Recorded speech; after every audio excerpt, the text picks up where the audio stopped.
Tonight, police are investigating a murder that occurred at Prospect Lake early this morning. Also, the gaming community is rocked by a shooting that took place at a Madden tournament in Jacksonville, Florida. And finally, a string of car robberies have resulted in footage of the alleged assailants. All this and more coming up on this PPCC TV News Update.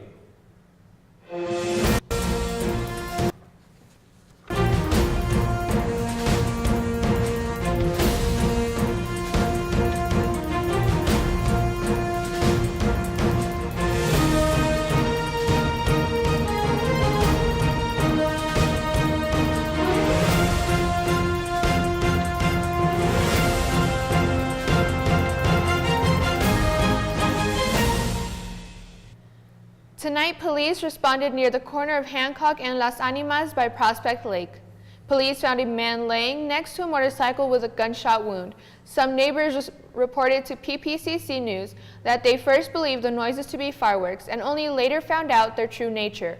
While one neighbor rushed to help the man that was injured in the shooting, the man, who has yet to be identified, died from his sustained injuries early Tuesday morning. Investigators are still at the scene and advise everyone else to keep their distance. Firefighters responded to a house fire at the corner of Cascade Avenue and Fountain Boulevard. Before 8 this morning, Kathleen O'Sullivan Malati was in her shower when the fire started, but she and her husband evacuated the house. Authorities were on the scene within 2 minutes and were able to put out the fire. While the front of the house was majorly damaged, officials were able to contain the fire from spreading. Firefighters confirmed that while no human casualties occurred, 3 cats had succumbed to smoke inhalation. O'Sullivan Malati was hopeful that at least one of her pets had escaped. The couple is now working with the Red Cross to find temporary housing.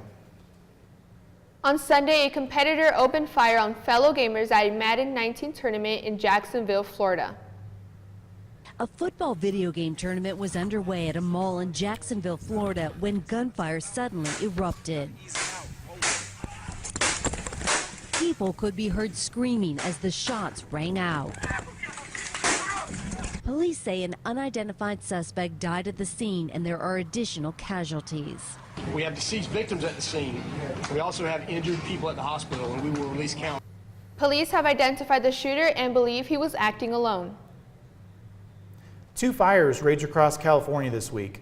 One blaze along the Oregon-California border has burned 60 square miles of brush, has been almost entirely contained after killing 1 senior citizen and injuring 3 firefighters.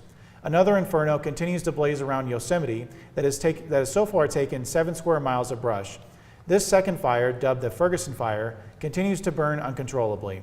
Officials have encountered Yosemite National Park and the area around it for the safety of those in the vicinity of the fire. One fire equipment operator, Braden Varney, was caught in the blaze and lost his life. Varney leaves behind his wife and 2 children. California Fire Deputy Chief Scott McLean said that the body will not be retrieved until Monday due to its precarious location. A string of recent car break-ins have had a major break-in in their case recently. Across Colorado Springs, several neighborhoods have gotten footage of a man and a woman checking car doors looking to find something to steal. Some residents have taken to leaving their car unlocked to avoid damages to their property. Authorities ask that if you have any additional information or if you recognize the couple in the video to call Crime Stoppers at 719-634-STOP. The Milken Institute School of Public Health at George Washington University believes that the official death count from Hurricane Maria in Puerto Rico is much lower than it should be. The institute puts the actual number at an estimated 2,975 people.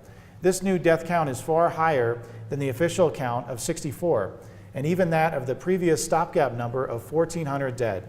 The dean of the institute, Lynn Goldman, says the institute is hopeful that the government will accept this new number. The Office of Puerto Rico Governor Ricardo Rossello did not return with a comment. That has been the PPCC News Update. I'm Sean Hansen. I'm Abigail Hermosillo. We will see you next time.